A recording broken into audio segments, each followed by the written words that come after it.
다 같이 사도신경으로 우리의 신앙을 고백하겠습니다. 나는 전능하신 아버지 하나님 천지의 창조주를 믿습니다. 나는 그의 유일하신 아들 우리 주 예수 그리스도를 믿습니다.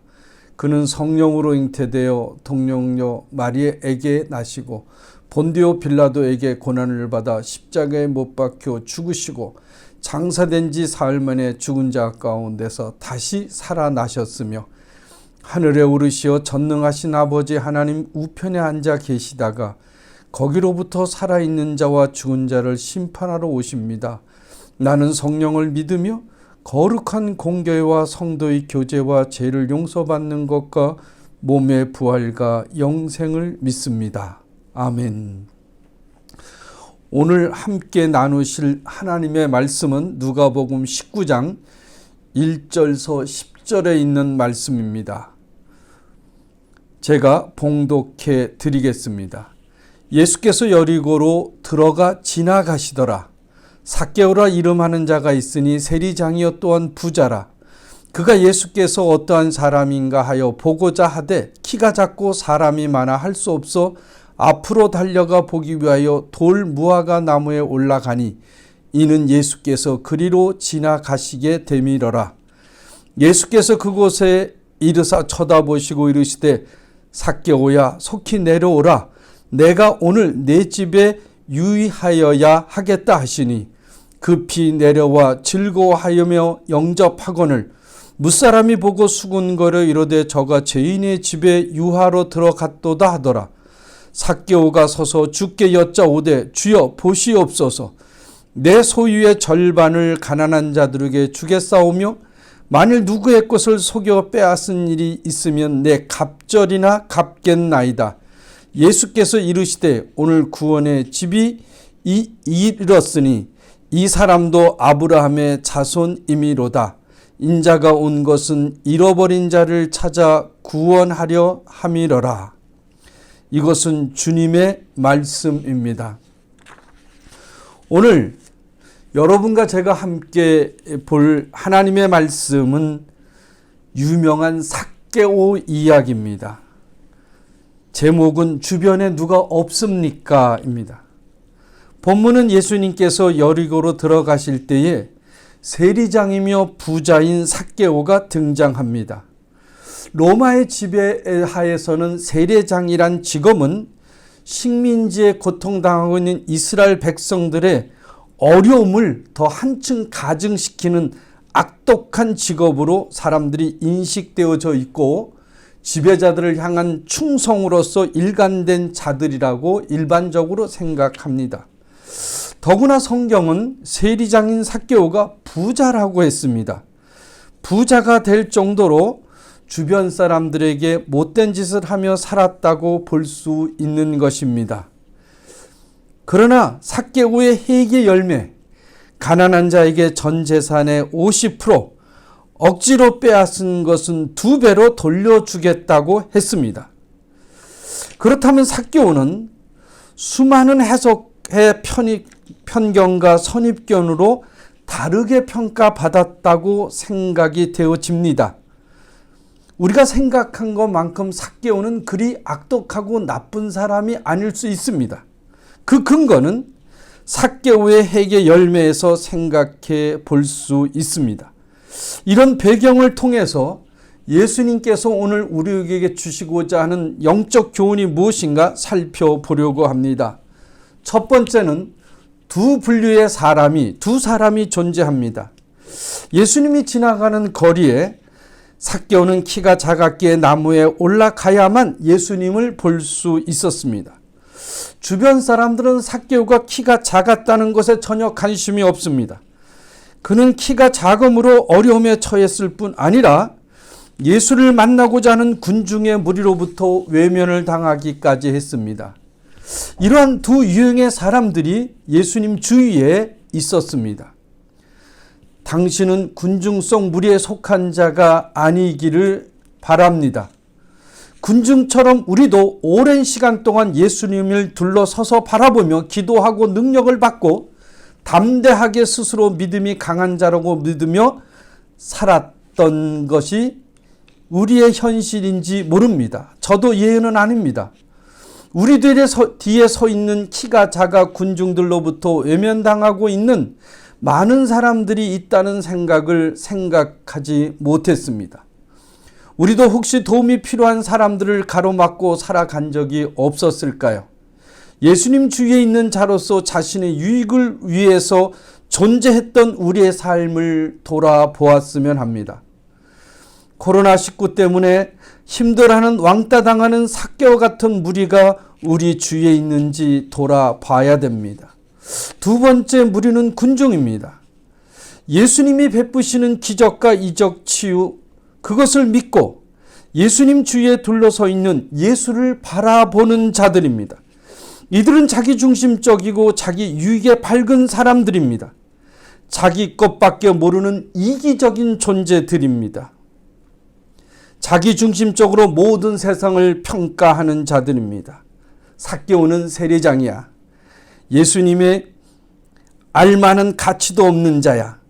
매국노야. 이스라엘의 정말로 더럽고 추잡한 자야. 수많은 믿는 자들이 이렇게 생각하며 살아왔는지, 지금도 살고 있는지 한번 돌아봐야 됩니다. 잘못된 선입견과 편견으로 삭개오 같은 사람들을 멸시하며 안중에도 없이 살아온 믿음의 형제 자매들이 군중의 자리에 있다는 사실을 기억하며 우리는 벗어나야 할 것입니다. 당신은 어디에 서 있습니까? 두 번째로 우리는 무엇을 보아야 합니까? 삭개오는 삶이 아니라 예수님께 나아가는 것을 집단으로 가로막는 다수의 죄악을 우리는 여기서 볼 수 있어야 됩니다. 예수님께서 삭개오 집으로 간다고 말씀하시자 예수님을 둘러쌌던 군중은 무사람들은 예수님을 향해 수근거렸습니다. 그 집은 죄인의 집이야. 나쁜 집이야. 매국노의 집이야. 가면 안 되는 집이야. 정죄하며 수근거리기 시작했다고 성경은 얘기해 주고 있습니다. 예수님도 자신의 편견과 선입견에 따라 비난하는 무리가 있다는 사실을 군중 속에 있었고 그들이 무사람이라는 사실을 우리는 생각해 봐야 됩니다.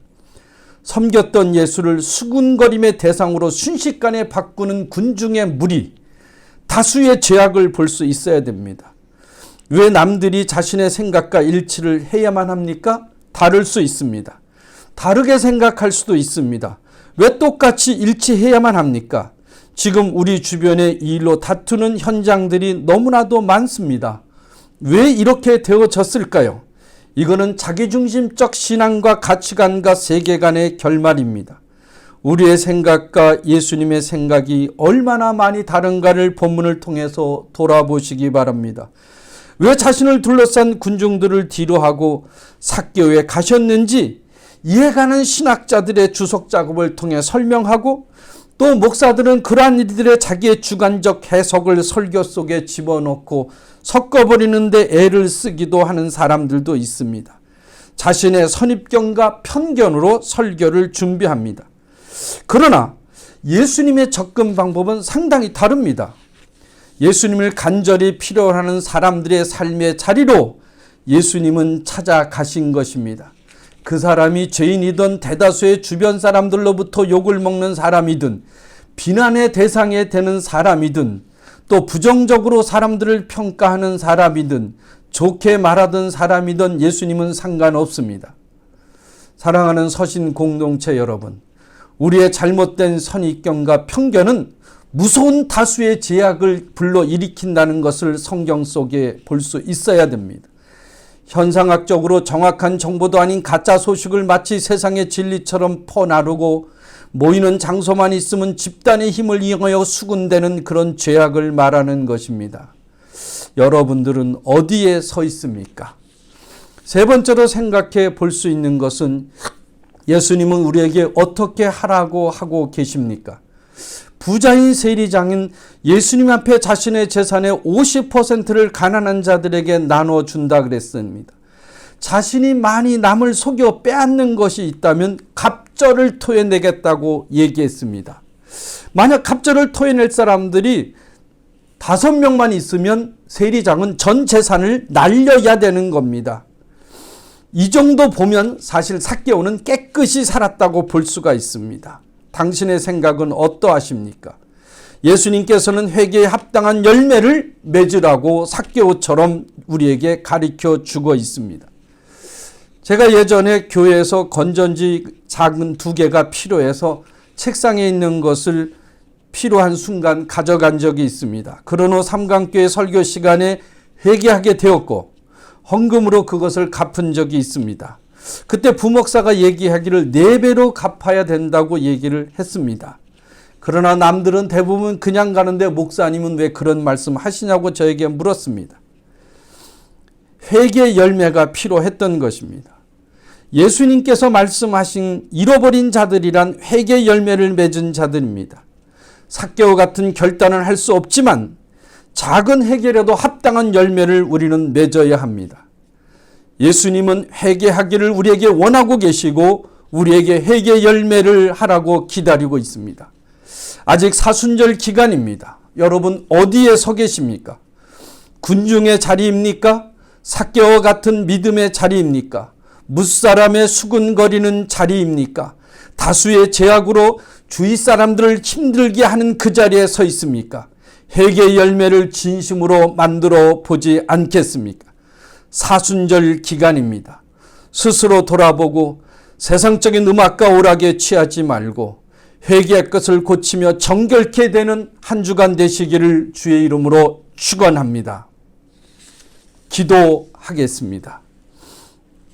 삭개오를 만나러 오신 예수님, 우리 모두가 예수님에게만 집중하는 사이 주변에 예수님을 간절히 찾는 자들을 보지 못하는 죄악을 용서하여 주시옵소서. 신체적으로 연약한 자를 배려하지 못하고 아픔을 이해하지 못하고 그들의 고통을 느낄 수 없이 외면하며 살아왔던 우리를 깨닫게 하여 주시옵소서. 그리고 그러한 저희들의 불완전한 우리의 부족한 부분을 궁일이 여기시고 채워주시옵소서. 자신의 가진 것들 허탄한 열매를 사랑하고 자랑하지 말게 하시고 의지할 것 없이 낙심하며 두려워하는 자들의 그 아픔을 살펴보게 하여 주시옵소서. 또한 우리의 연약함을 불쌍히 여기시어 자비와 긍휼을 베풀어 주시고 서신 공동체 가족들과 기독교 대한 성결 교단이 바로 설 수 있도록 예수님 도와주시옵소서. 무엇보다도 가르치는 자들의 책임적 존재로 변화시켜 주시고 빛으로 오신 주님, 사랑으로 오시어 서울신학대학교의 학생들을 변화시켜 주시어 다가오는 미래적 교회를 건강하게 계승하는 지도자를 자질을 갖출 수 있도록 도와주시고 우리의 한국 사회를 건전한 사회로 만들어내는 위대한 증인들이 될 수 있도록 우리 학생들을 살펴주시옵소서. 우리가 일반적으로 여러 사람들에 비해서 부족한 점들이 많습니다. 그러나 저희는 주님의 능력을 의지하며 지금보다 더 큰 일을 감당해낼 수 있는 존재임을 고백합니다. 하나님이여 우리를 도와주시옵소서. 우리에게 용기와 담력을 주시고 도전하는 기회도 주시어 주님의 영광을 위하여 사용되어지게 인도하여 주시옵소서. 예수님의 이름으로 기도합니다. 축도하겠습니다. 지금은 우리 주 예수 그리스도의 은혜와 우리 아버지 하나님의 극진하신 사랑과 성령님의 감동 감화 충만하신 역사가 다수의 무리에 휩쓸려 죄악의 길에 쓰지 아니하고 삭개와 같은 거룩한 주의 만남의 길에 도전하는 우리 모두 되기를 주의 이름으로 축원합니다. 아멘.